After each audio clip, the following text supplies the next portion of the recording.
Welcome back. Today we're dissecting the parabolic stop and reverse J, Wells Wilder's trailing stop engine. You already know it plots dots above or below price. What you may not fully exploit is how its acceleration mechanic compresses your stop into a trend, locking gains aggressively while still giving price room to breathe.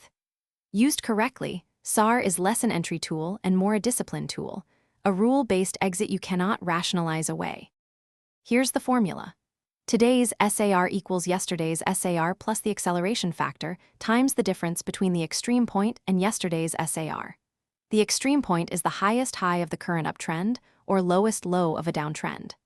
The acceleration factor starts at 0.02, increments by 0.02 each time a new extreme prints, and caps at 0.2.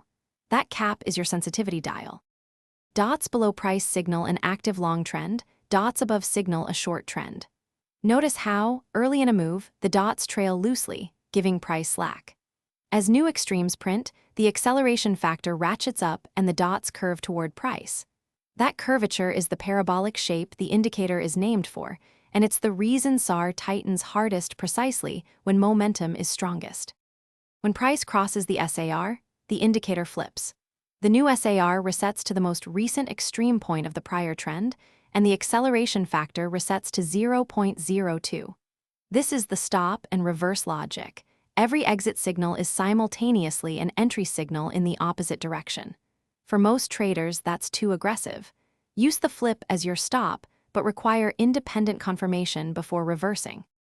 Here's the practical workflow.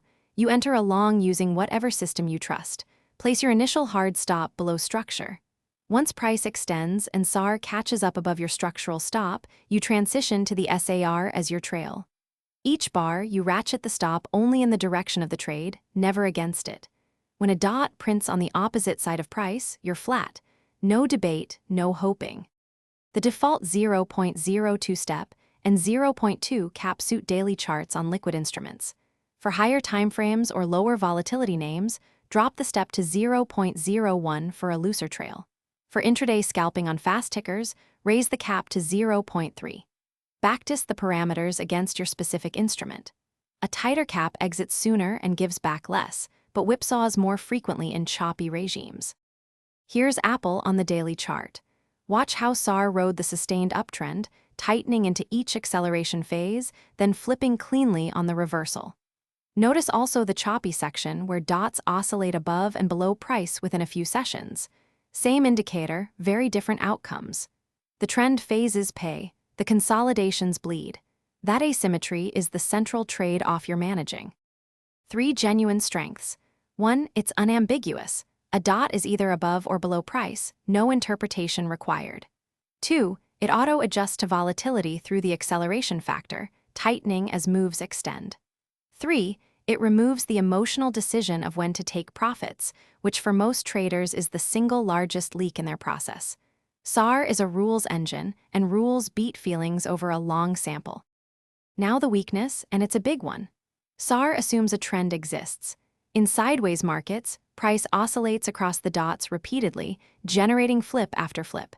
Each flip is a small loss or a give back of open profit. Run SAR in isolation through a range and you will get carved up. This is not a flaw to fix, it's a regime mismatch to filter for. The classic fix is an ADX filter, also from Wilder. Only activate SAR signals when ADX is above 20 or better, above 25 and rising. ADX measures trend strength without direction, which is exactly the missing input. Below 20, you stand down or switch to a mean reversion playbook. Above 25, you let SAR do its job. This single filter dramatically improves the indicator's expectancy. Another strong combination, a longer moving average for trend direction, SAR for the trail.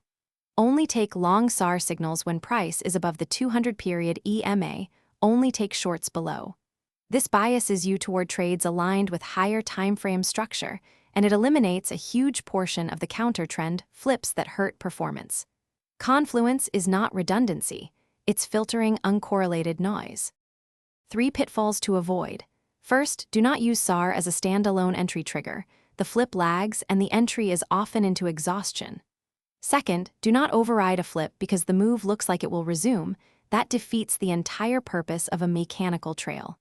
Third, do not run identical SAR settings across every instrument and time frame. Volatility differs, your acceleration factor should reflect that. To recap, SAR is an acceleration-based trailing stop, not an entry system. Combine it with ADX or a long-moving average to filter regimes. Respect the flip mechanically. Tomorrow, pull up your current open trends, drop SAR on the daily, and ask whether your discretionary stops are tighter or looser than the dots. That comparison alone will sharpen your exit discipline. This is education, not financial advice. Trade your own plan. If this helped, do me a favor. Hit the like button, subscribe, and tap the bell so you don't miss the next one. See you in the next video.